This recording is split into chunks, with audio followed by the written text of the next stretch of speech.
Peace and greetings to everyone. It's an honor to be on this stage. There were so many powerful speakers earlier today, and it's an honor for me to be here. My name is Kendra Carr, and I'm the assistant principal at Holy Names High School in Oakland, and I have the honor of introducing a powerful, purpose-filled young woman, Amanda Harris, who's going to share her story with you in just a moment. Before I introduce her officially, I'd like to just share some information about Holy Names and then talk about how important Alliance for Girls has been for our students. So Holy Names High School, if you don't know it, we're an all-girls Catholic school in Oakland. We have other Holy Names schools across the country in Florida, Seattle, Portland. There's one in Southern California. There's a school in Lesotho in Africa and one in Canada. So we are a part of an alliance, our own network, and it's really important to our own DNA in terms of our capacity and sustainability to be a part of an alliance. That's why we appreciate being a part of Alliance for Girls. So Holy Names provides a college preparatory program with an increased emphasis on STEAM, science, technology, engineering, the arts, and math. Thank you for the clap.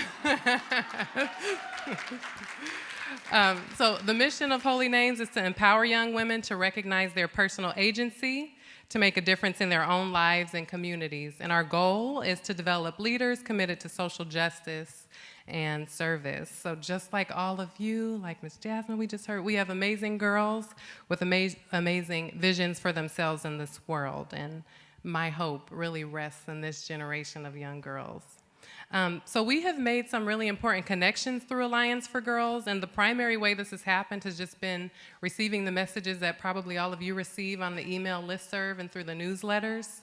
When we joined Alliance for Girls last summer, and well, actually 2 summers ago, summer 2014, the first connection we made, Congresswoman Nancy Pelosi hosted the Women's Equality Day at the Women's Building in San Francisco, and we brought several of our student leaders, some of our seniors.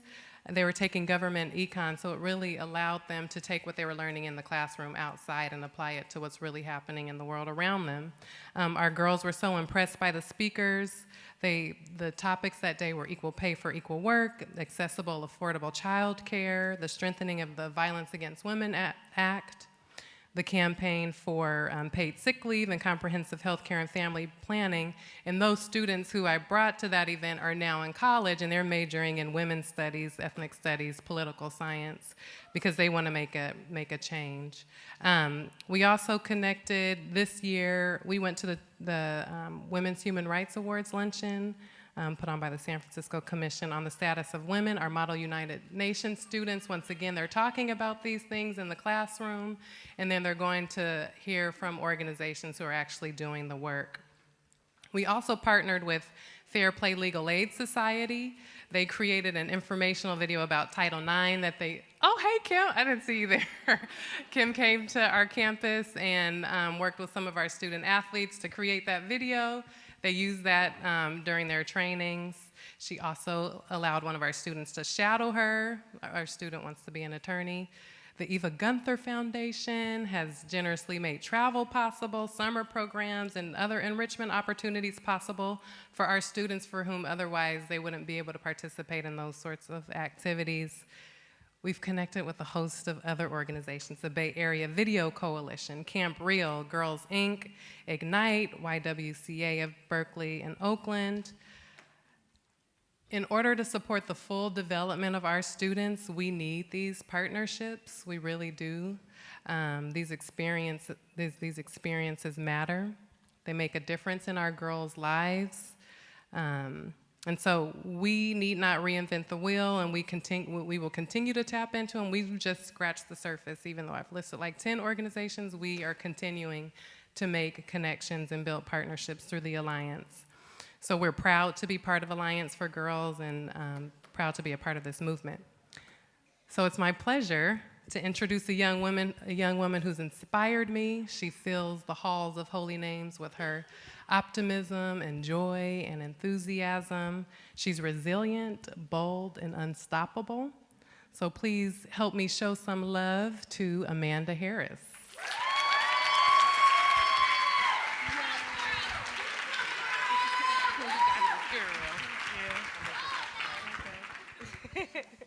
Thank you.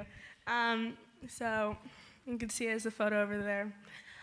When I was 5 years old, my dad asked me what I wanted to be when I grew up. I declared that I was going to be president of the United States of America or work for NASA.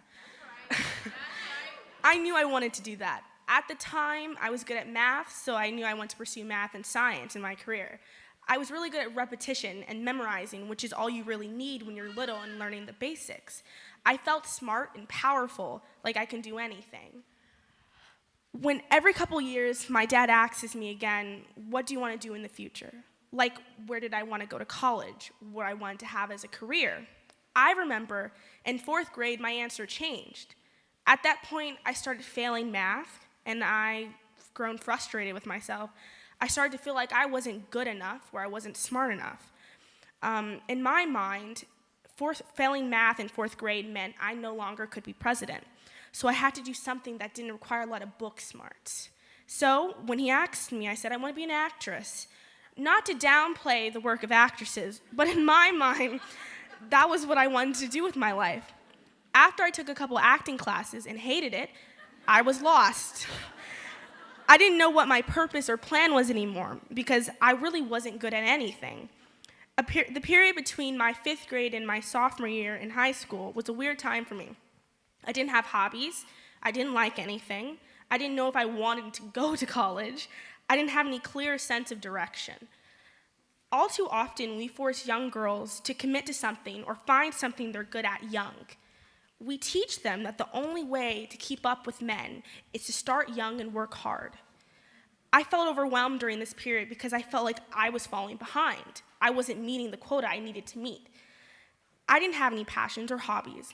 And because of that, I felt like I had nothing.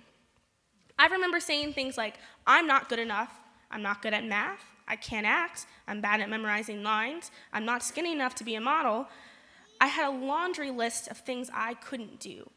I measured myself by what I was bad at.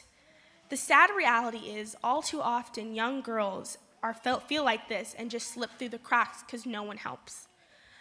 Finally, when I got to Holy Names, I found a place I felt safe. I could be myself. It was at Holy Names that I discovered I learned differently. I have learning disabilities. I have ADHD and dyslexia, and dyscalculus just means I'm really bad at every class.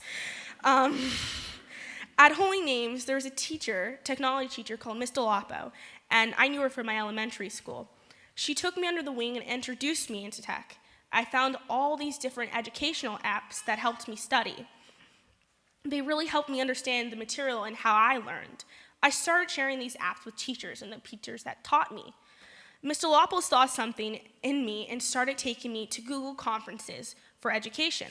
At these conferences full of educators, I would share the apps that I learned and how they helped me learn. The positive feedback at these conferences really boosted my self-confidence and made me realize I was interested in technology. That was when I started Digital Divas in my sophomore year, which is an HTML course to teach girls at my school how to code.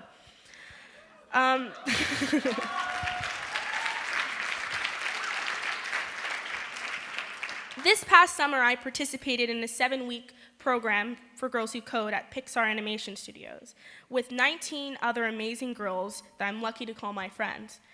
Our teacher, Jeff, taught us everything from robotics to mobile development to HTML to CSS while getting exposure in the tech industry and receiving mentorships from women.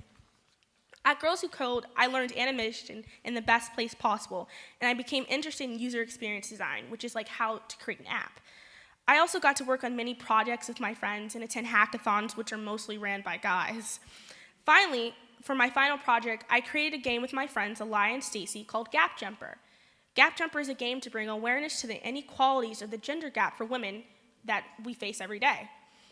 People always ask, why Gap Jumper? Well, I always tell them, Nelson Mandela once said, education is the most powerful weapon we can use to change the world.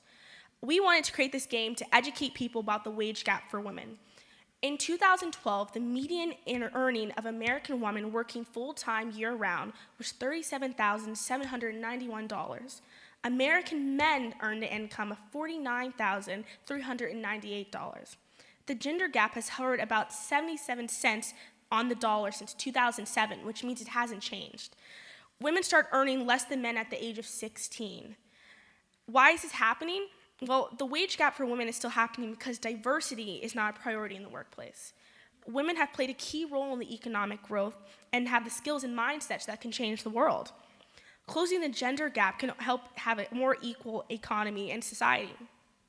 At-risk poverty rate is around 22% for women over 65, compared to 16% for men over 65. We need to work together to create an equal pay for everyone, no matter what their race or gender or background. My team and I submitted Gap Jumper to the Congressional App Challenge, which is an app where it's like a challenge where you send it to DC for Congress to review. On February 16th this year, I received an email from Congresswoman Lee that I won for her district. Thank you.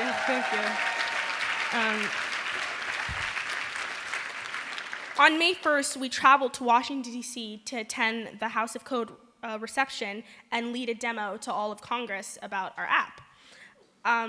I would like to thank the Eve Gunther's Foundation for their support in making this trip possible. My group and I feel very blessed that we got to attend, and we're so grateful.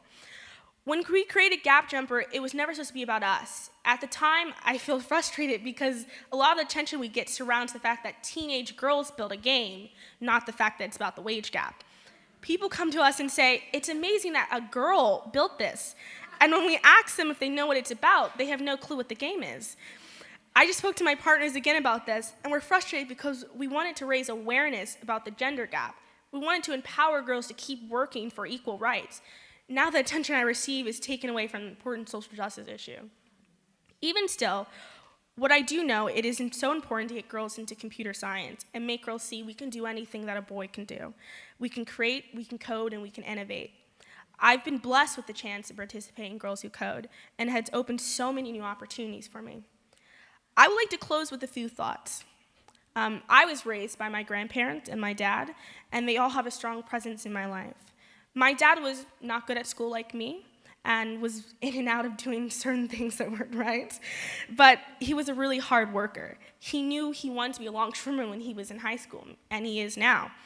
My dad always pushed me to figure out what I wanted to do with my life, where I was going to end up, what was my goal.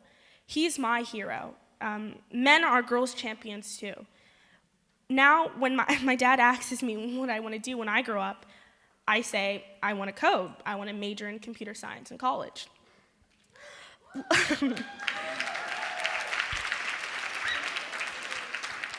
Lastly, my question is to all of you. How can we keep girls feeling the motivation they felt when we were young? When I was 5 years old, I knew that I could do anything. Now when I'm faced with obstacles, I keep telling myself, no matter what, I have to keep believing in that fearless 5-year-old girl. Thank you.